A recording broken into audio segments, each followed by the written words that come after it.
What's up, dudes? This is update number 4 on our Spec Miata 2 endurance project. It's down to the wire because I only have 2 more weekends to be able to finish this thing before the race. Race is in 3 weeks. This is the last day of my current weekend, even though it's Wednesday, because I wrench on cars at the racetrack through the weekend, which is super awesome, but don't have a lot of time to finish this thing off. We have some gauges to install today. We have a switch panel to install. I eliminated the ignition switch, eliminated the headlight switch, I eliminated the dashboard, the gauges, so there's a lot of stuff that has to be replaced so that I have at least some kind of instrumentation to look at while I'm driving on the track. So hopefully we'll be able to finish all that stuff today in today's video. But let me first show you some of the stuff that I've been working on up to this point that I haven't been able to get on camera, but it's super exciting nonetheless, so come check it out.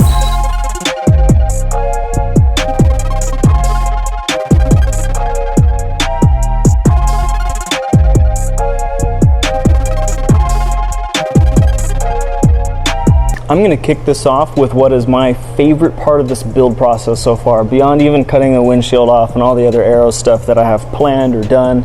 It's this DIY factory oil catch can, and it's pretty ingenious if I do say so myself, if it works. Alright, I'm going to go ahead and pop these hoses off so I can show you the stock configuration of this box here. So, a hose is on the other way. This is how it goes on from the factory. So this is the nipple that it comes out of the valve cover, and then this goes into the air intake, which I've moved to that side, and I'll go on and show you that in just a minute.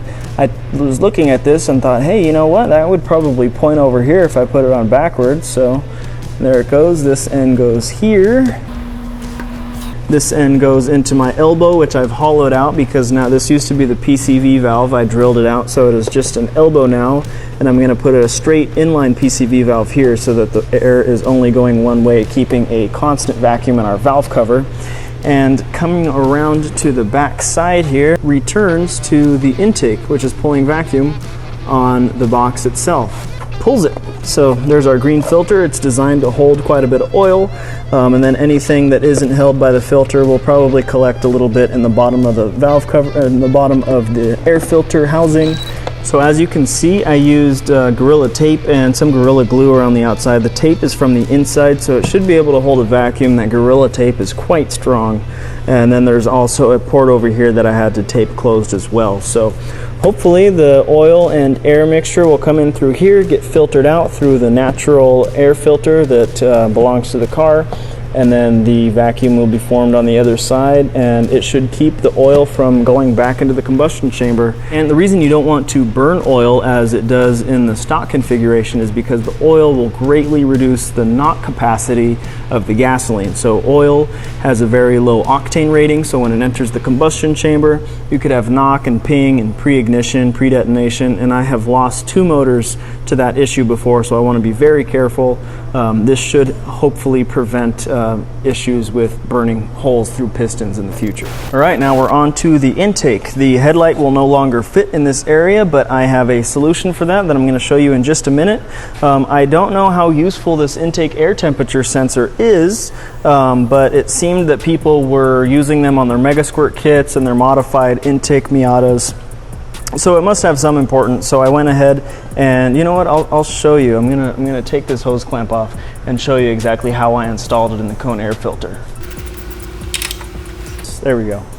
That is our sensor. It is glued to the inside of the cone, and it does not impede airflow in any way. I figure this is a pretty good way to set it up. It doesn't measure airflow, it just measures the temperature of the air.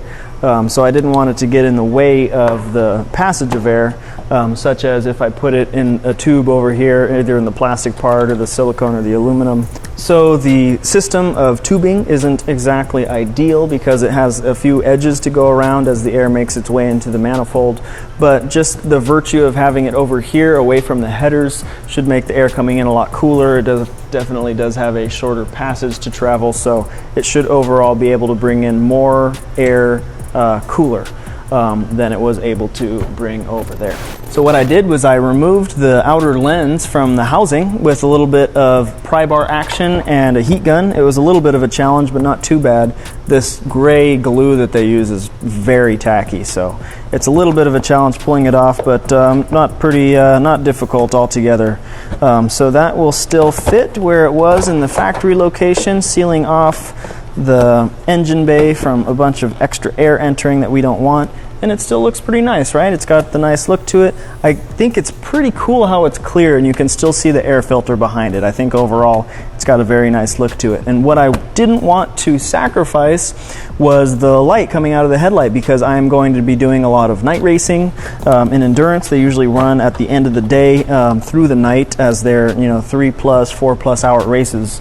So what I did was I cut off a portion of the housing that I removed where the blinker used to sit, and that is going to get reaffixed to the outer lens, and there's still room for it next to the filter. Now the cool thing is this hole that is left that the blinker used to fit in is the same size as the outer ring of the headlight lens. So I'll be able to glue that in there or silicone that in there or something, and I'll be able to use the blinker side of the headlight to illuminate the road in front of me for my night races. So it's going to look a little bit funny when it's lit up, because it's going to be bright here on one side and bright on the other side on the driver's side of the car, but it will still shine the same amount of light, hopefully.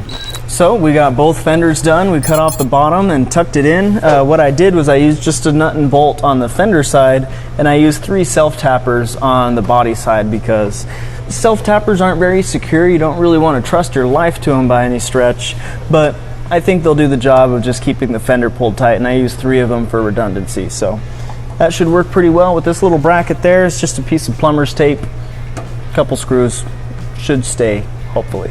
And then if you'll remember from the last video, we had quite a big gap here in the door because the fender was cut too low. Ideally, I probably would have made more of a sophisticated cut to try to get the whole fender in and make it look not so hokey, but in any case, the way that I cut it, I was left with quite a big negative space here underneath the bottom of the cut.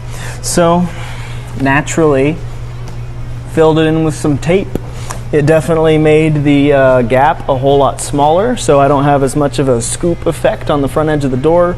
Less than an inch is sticking out. Before it was maybe about 3 inches to the frame from the edge of this door here. So the tape filled up that gap. It should be a lot more slippery now, and it doesn't look incredible, but I think it'll serve its purpose, and as long as it doesn't, as long as the wind doesn't rip it off. So we'll see how well that works. The inside of our dashboard is getting pretty clean. We still have quite a bit of wiring to do.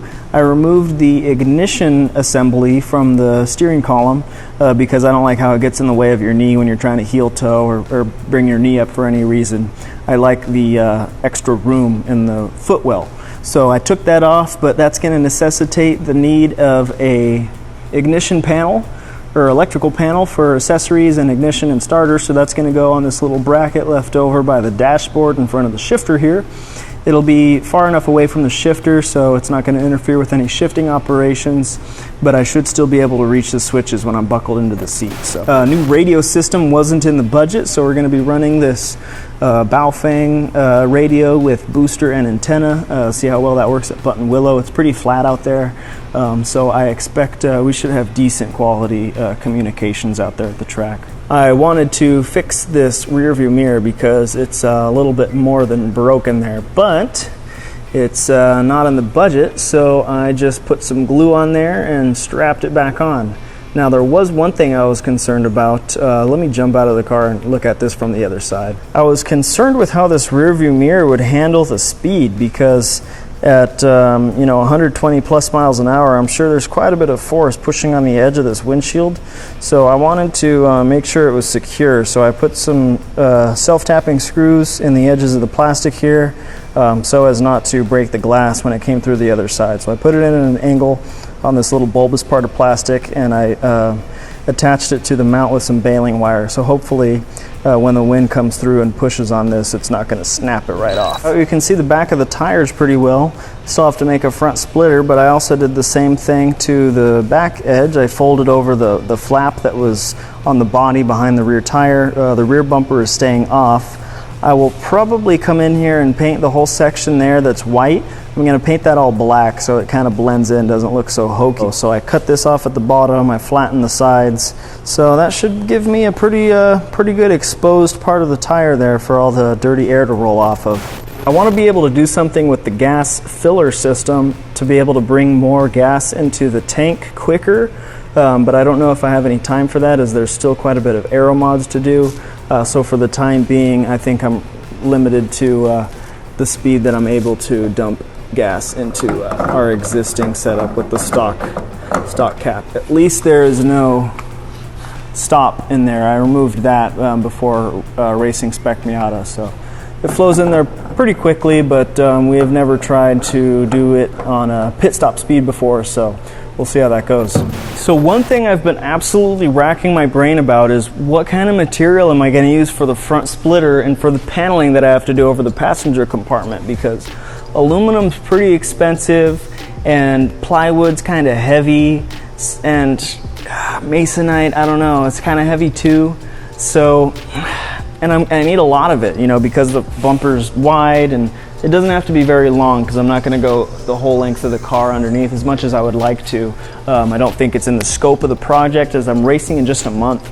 So I was on McMaster-Carr and I was doing some research and checking out prices, and pretty much everything puts me over budget. So I saw one thing on McMaster-Carr that kind of poked my curiosity a little bit, and the thing that I almost bought from them for a good price is something that I already have quite a lot of, that I got from the auction from Mythbusters. So this is what I'm going to be using for our aero material.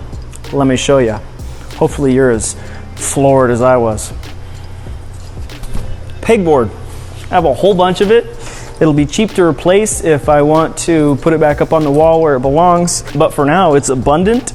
It's $0 and whoa, haha, falls over. I think it's plenty strong. I think it's going to do the job. And if it doesn't, like, it's just pegboard. Like, who cares, right? It's not a nice aluminum piece with a bunch of engineering behind it. So I'm going to cut this stuff and try to make a front splitter right now. What do you think? Let's get to it.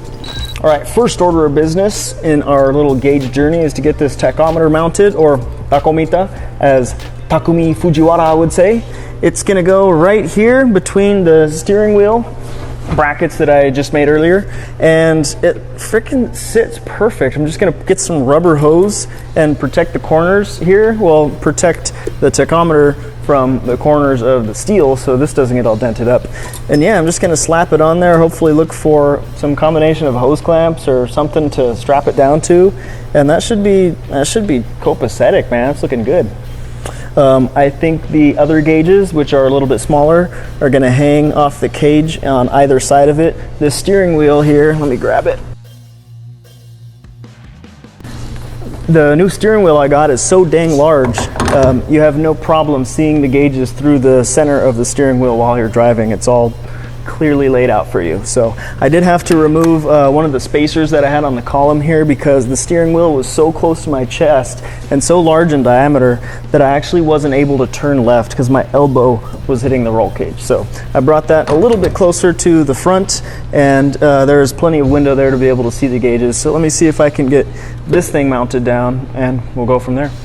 All right, we have some tape and vinyl on there in the places they need to be. It can sit on there quite firm once I find a hose clamp for it, but I'm not quite ready for that yet. Now I'm going to do the wiring so that I can do it while it's outside and not tied up in there, since these leads are kind of short. And once I figure out what wires I go where, I can attach this and look for some way to strap it down. So to Google I go. One thing I wanted to point out is, contrary to popular belief, this hose is in fact loyal.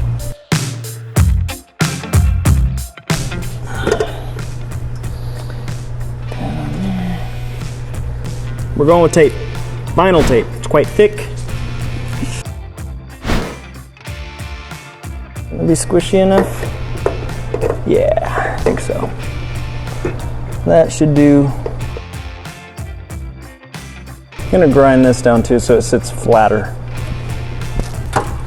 Okie doke. So, come to find out, our tachometer signal is this green and orange wire here that used to plug into our dashboard, and we have to connect that to our green wire. We got to give power here, and we got to ground our black wire. Simple as that. Then once we're done with all that, we just got to do it 3 more times, and then we have to wire this whole thing in there. So should be done in like 5 minutes. Have you ever used these automatic wire strippers? Because I just barely started using them. You can tell how brand new this pair is. I barely started using them now, and I don't know what I was waiting for. I fixed refrigerators for 7 years, and I just used either the regular ones, or sometimes I would use dikes, and I would just walk around the wire and then I'd pull it out manually. That takes 2 seconds. I must just be stupid. But yeah, if you've been cutting your wires, stripping your wires the old-fashioned way, get something like this. All right, now that was way too much. Where's my gauges? Here we go. Tachometer is wired in, minus the ground. Our water pressure, water temperature, and oil pressure are wired in. What I'm gonna do now is create a bracket for this thing so I can situate it here on our center console, or what is the remnants of what the center console used to be, and kind of tidy up the wires. I also have the headlight switch wired in, which will be the one next to the ignition. What I did, I wanted it to still be fused the way it was in the original system, so it's going to the original OEM fuse block over here, and there are 2 fuses still connected, one for the left side, one for the right side. So the wire that comes out of this switch is feeding the fuse block before the fuse, so if anything goes wrong, it'll still blow the fuse up and hopefully won't damage the switch I have here. So let's see if I can get this bracket made and situate that thing so I can start screwing the wires into it.